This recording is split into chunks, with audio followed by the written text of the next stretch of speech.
Physics with Deepak Kumar में आपका स्वागत है इस YouTube चैनल पर। अगर आप मान लीजिए नए हैं तो चैनल को सब्सक्राइब कर लीजिए, बेल आइकन को प्रेस कर लीजिए। और आज एक शानदार वीडियो में बात करने जा रहा हूं कि 2022 की नीट की एग्जामिनेशन में अगर आपको सक्सेस होना है तो आपको क्या बेहतर प्लानिंग करनी होगी।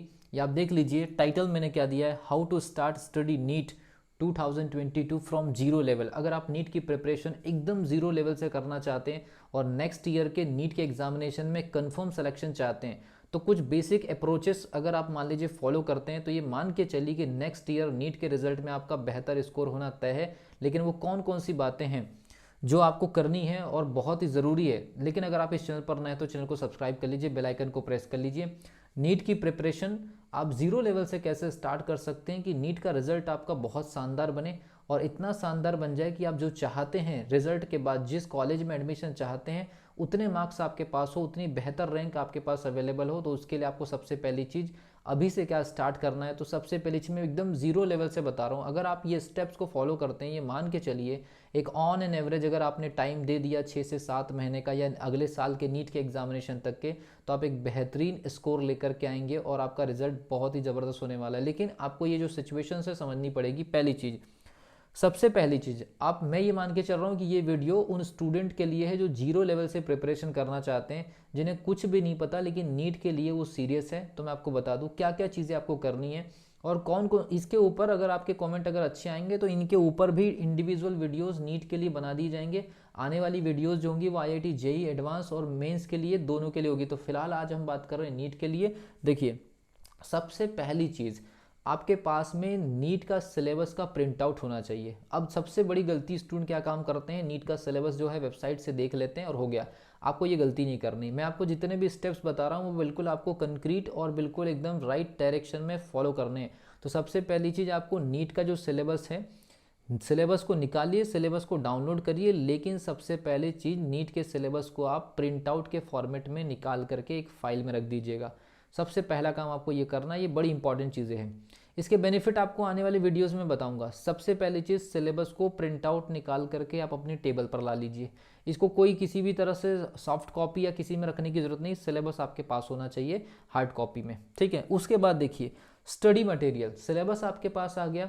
अब आपके पास में नीट में आपको पता है बायोलॉजी साइंस होता है, इसके अलावा आपका फिजिक्स होता है, इसके अलावा केमिस्ट्री होता है। तो उनके आपके पास में रेफरेंस बुक्स होना चाहिए।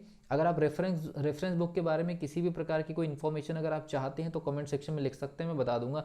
तो रेफरेंस बुक होना चाहिए, NCERT होना चाहिए। तो आपके पास एकदम कंप्लीट स्टडी मटेरियल होना चाहिए। आप कोचिंग करते हैं नहीं करते एक अलग मैटर है, लेकिन स्टडी मटेरियल बिल्कुल मस्ट है, वो जरूरी है। स्टडी मटेरियल आपके पास में वो भी एकदम टॉप क्वालिटी का होना चाहिए। मार्केट की बेवजह की किसी भी प्रकार की कोई भी बेवजह की किताबें अगर आप पढ़ेंगे तो आप हमेशा डायरेक्शन से भटक जाएंगे। इसलिए स्टडी मटेरियल, और वो भी बिल्कुल राइट अप्रोच वाला, और एग्जामिनेशन बिल्कुल ओरिएंटेड नोट्स आपके पास में होना चाहिए या स्टडी मटेरियल जिसमें NCERT बहुत कंपलसरी है। पहली चीज़ NCERT, ये आपके लिए, ये रेफरेंस बुक के लिए बहुत ज़्यादा कंपलसरी है। तो स्टडी मटेरियल का सबसे पहली चीज़ तो आप बिल्कुल जमा लीजिए उसको। उसके बाद ये दोनों चीज़ें हो गई। उसके बाद आप पढ़ने का एक on an average time table बना लीजिए। जीरो से कम 3 सब्जेक्ट है तो स्टार्टिंग का आपको 3 घंटे ही स्टार्ट करना चाहिए। उसके बाद फिर जैसे इसमें 4 सेक्शन होते हैं, बॉटनी जूलॉजी भी होता है और फिजिक्स केमिस्ट्री, तो 4 घंटे पहले 4 घंटे का शेड्यूल बना लीजिए। और 4 घंटे के शेड्यूल को फिर आपको धीरे धीरे 4 से 6 घंटे, 6 से 8 घंटे और 8 से 10 घंटे तक लेकर के जाना है, वो भी एकदम क्वालिटी स्टडी के अकॉर्डिंग, ओके। तो टाइम टेबल को एकदम जीरो लेवल से एक एक घंटे का ही आप सेक्शन में डिवाइड करिए। 4 घंटे से स्टार्ट करिए और अगले 2 महीने के अंदर आपकी जो स्टडी करने की जो पूरी जो कैपेसिटी है वो 10 घंटे तक पहुंच जानी चाहिए। अब वो कैसे पहुंचेगी उसके ऊपर भी वीडियो बनाई जा सकती है। स्टडी अप्रोच, अब देखिए इसमें टोटल 4 टाइप के सब्जेक्ट है, बॉटनी, जूलॉजी, केमिस्ट्री और आपका फिजिक्स। तो हर सब्जेक्ट की अप्रोच अलग है, हर सब्जेक्ट की अप्रोच अलग है। हर सब्जेक्ट को आप याद नहीं कर सकते, हर सब्जेक्ट को आप कुछ लेवल पर समझना पड़ता है, कुछ लेवल पर आपको अंडरस्टैंड करना पड़ता है, कुछ को डायग्राम से पढ़ना पड़ता है, कुछ में केमिकल रिएक्शन से, कुछ में केमिकल कैलकुलेशन से, कुछ में ग्राफ है। तो हर सब्जेक्ट की एक अलग रिक्वायरमेंट है। तो सभी सब्जेक्ट को पढ़ने के एक सबसे पहली चीज़ तो अप्रोच आप तैयार कर लीजिए।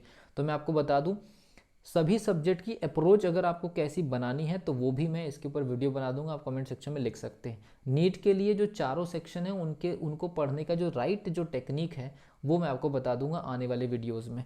तो आपकी हो गई स्टडी अप्रोच। आपको स्टडी अप्रोच सब्जेक्ट वाइज बदलनी है कि कहाँ किसको याद करना है, कौन सी चीज़ें में कैलकुलेशन जरूरी है, हर सब्जेक्ट की एक अलग डिमांड है, उनके डिमांड के अकॉर्डिंग आपको प्रिपरेशन करनी है। नेक्स्ट आता है आपका OIP। OIP का मतलब है ओल्ड ईयर पेपर। आपके पास में कम से कम आपके पास कम से कम 5 से 6 साल का आपके पास में ओल्ड ईयर पेपर कलेक्शन होना चाहिए। आजकल तो मार्केट में बहुत अच्छी अच्छी बुक्स अवेलेबल होती है, पुराने साल के पेपर ले लीजिए, कलेक्ट करके रख लीजिए, वो बहुत काम आएंगे। ठीक है, OIP आपके पास में होना चाहिए। और स्टडी मटेरियल के साथ आपको एक और काम करना है, सिलेक्टेड टॉपिक। पिछले 5 साल के पेपर को देखते हुए आपको हर सब्जेक्ट के सिलेक्टेड टॉपिक की एक पूरी प्रॉपर एक चार्ट तैयार करनी चाहिए। अगर आपके पास में नहीं है तो मैं बना करके दे सकता हूँ, लेकिन आपको कमेंट करना है कि आपको OIP के बेसिस पर पिछले 5 साल के चारों सब्जेक्ट के कौन कौन से टॉपिक आए हैं या रिपीटेड टॉपिक हैं, उनके ऊपर प्रॉपर चार्ट मैं दे सकता हूँ। लेकिन आप अगर खुद से प्रिपरेशन करते हैं तो आपको ज़्यादा बेहतर होगा। ठीक है, इसके अलावा 5 से 7 साल के जो पेपर है उनका एनालिसिस करके जो टॉपिक रिपीटेड है उनका भी एक लिस्ट आउट कर लीजिए, ताकि वो टॉपिक को आपको बहुत अच्छे से प्रिपेयर करना। देन उसके बाद फिर आपका आता है रिवीजन और टेस्ट। आपका क्योंकि एग्जामिनेशन माइनस मार्किंग वाला होता है, इसलिए आपका जो टेस्ट है वो भी माइनस मार्किंग बेस्ड होना चाहिए, और रिवीजन आपका बहुत चलते रहना चाहिए। रिवीजन का भी एक बेहतरीन प्लानिंग होती है, तो वो भी मैं आपको बता दूंगा। देन उसके बाद आता है जो आप रिवीजन के बाद जो टेस्ट लगाएंगे तो उसका स्कोर आएगा।